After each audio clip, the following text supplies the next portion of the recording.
Hello everyone, welcome back to my YouTube channel simple life with Pavi. ನಾನಿವತ್ತು ಮನೆಯಲ್ಲಿ ಯಾವ ರೀತಿ ರೆಡ್ ರೈಸನ್ನು ಮಾಡೋದು ಅಥವಾ ಕೆಂಪಕ್ಕಿ ಅನ್ನವನ್ನು ಮಾಡೋದು ಅಂತ ತೋರಿಸ್ತಾ ಇದ್ದೀನಿ.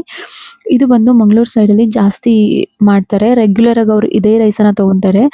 ಇದು ಬಾಯ್ಲ್ಡ್ ರೈಸ್ ಅಂತಲೂ ಕರೀತಾರೆ, ಅಥವಾ ಕೆಂಪಕ್ಕಿ ಅನ್ನ ಅಂತ ಕೂಡ ನಾವು ತೊಗೋಬೋದು. ಇದು ಯಾವುದೇ ರೀತಿಯ ಪಾಲಿಶ್ಡ್ ರೈಸ್ ಅಲ್ಲ.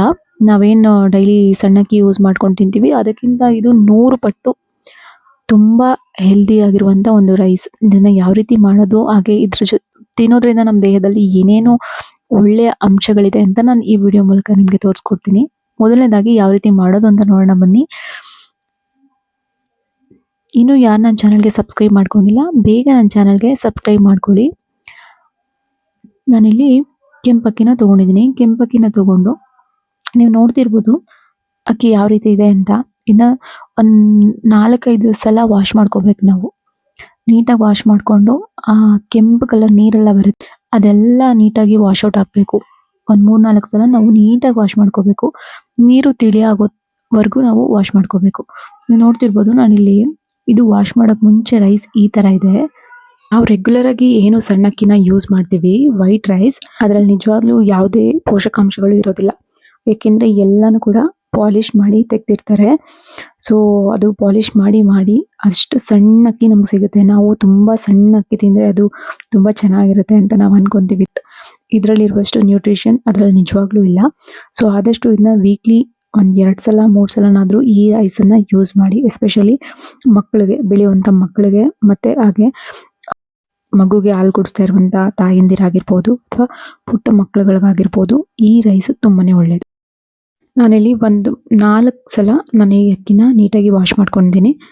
ಹಾಗೆ ಈ ಅಕ್ಕಿನ ತಿನ್ನೋದ್ರಿಂದ ನಮಗೆ ಫ್ಯಾಟ್ ಏನು ಫಾರ್ಮ್ ಆಗುತ್ತೆ, ಇದರಲ್ಲಿ ಜಾಸ್ತಿ ಫ್ಯಾಟು ಕೊಲೆಸ್ಟ್ರಾಲ್ ಇರೋದಿಲ್ಲ. ಸೊ ಹಾಗಾಗಿ ಯಾರು ನಾನು ಸಣ್ಣ ಆಗಬೇಕು ಅಂದ್ಕೊಂಡಿದ್ದೀರಾ ಅವ್ರಿಗಂತೂ ಈ ಅಕ್ಕಿ ತುಂಬಾ ಹೆಲ್ಪ್ ಮಾಡುತ್ತೆ. ಏನಕ್ಕೆ ಅಂತಂದರೆ ಈ ಅಕ್ಕಿನಲ್ಲಿ ಜಾಸ್ತಿ ಫೈಬರ್ ಅಂಶ ಜಾಸ್ತಿ ಇರುತ್ತೆ, ಜೊತೆಗೆ ಇದರಲ್ಲಿ ನಾರಿನ ಅಂಶ ಜಾಸ್ತಿ ಇರುತ್ತೆ. ಸೊ ಈ ಅಕ್ಕಿನಲ್ಲಿ ನಾವು ಈ ರೈಸನ್ನು ಊಟ ಮಾಡೋದ್ರಿಂದ ಸ್ವಲ್ಪ ತಿಂದ್ರೇ ನಮಗೆ ಬೇಗ ಹೊಟ್ಟೆ ತುಂಬಿಡುತ್ತೆ. ಸೊ ಹಾಗಾಗಿ ಜಾಸ್ತಿ ತಿನ್ನೋಕ್ಕಾಗೋದಿಲ್ಲ. ಮತ್ತು ಈಗ ಈ ಸೆಕೆಗಾಲದಲ್ಲಿ ನಮಗೆ ಊಟನೇ ಸೇರಲ್ಲ, ಮಧ್ಯಾಹ್ನ ಟೈಮ್ ನಮ್ಗೆ ಊಟ ಮಾಡೋಕ್ಕಾಗಲ್ಲ ಅಂತ ಅನ್ನೋದಿದ್ರೆ ಇದಕ್ಕೆ ಸ್ವಲ್ಪ ಜಾಸ್ತಿ ನೀರು ಹಾಕಿ ಬಾಯ್ಲ್ ಮಾಡೋದ್ರಿಂದ ಇದರಲ್ಲಿ ಗಂಜಿ ಬರುತ್ತೆ. ಆ ಗಂಜಿನ ಕುಡಿದ್ರೂ ನಮಗೆ ಏನು ರೈಸ್ ತಿಂದರೆ ನಮಗೆ ಎಷ್ಟು ಹೊಟ್ಟೆ ತುಂಬುತ್ತೆ, ಎನರ್ಜಿ ಸಿಗುತ್ತೆ. ಆ ಗಂಜಿನಲ್ಲಿ ಕೂಡ ಅಷ್ಟೇ ಎನರ್ಜಿ, ಅಷ್ಟೇ ನ್ಯೂಟ್ರಿಷನ್ಸ್ ಸಿಗುತ್ತೆ. ಸೊ ನಾವು ಈ ರೈಸನ್ನು ತಿನ್ಬೋದು.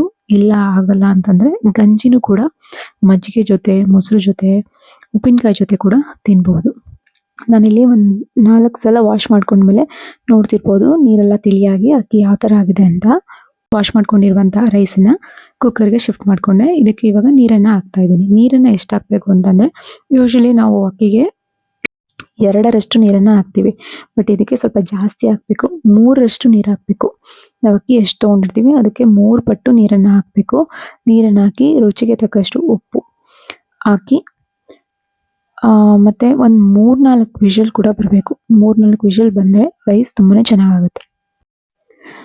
ನಮಗೆ ಗಂಜಿ ಜಾಸ್ತಿ ಬೇಕು ಅಂತಂದರೆ ನಾವು ಇನ್ನೂ ನೀರು ಜಾಸ್ತಿ ಹಾಕಿ ಇನ್ನೊಂದು ಸ್ವಲ್ಪ 4 ವಿಷಲ್ ತೊಗೊಂಡ್ರೆ ನಿಮಗೆ ಗಂಜಿ ಕೂಡ ಸಿಗುತ್ತೆ.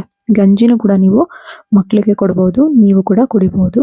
ತುಂಬಾ ಹೆಲ್ದಿ ಆಗಿರುವಂಥ ಈ ರೈಸನ್ನು ವೀಕ್ಲಿ 1 ಸಲ ಅಥವಾ 2 ಸಲ ಮಕ್ಕಳಿಗೆ ಕೊಡೋದ್ರಿಂದ ಮಕ್ಕಳ ಬೆಳವಣಿಗೆ ತುಂಬಾ ಚೆನ್ನಾಗಾಗುತ್ತೆ. ಸೊ ಇದನ್ನು ನೀವು ಕೂಡ ಟ್ರೈ ಮಾಡಿ, ಹೇಗೆ ಬಂತು ಅಂತ ನನಗೆ ಕಮೆಂಟ್ ಮಾಡಿ. Thank you so much.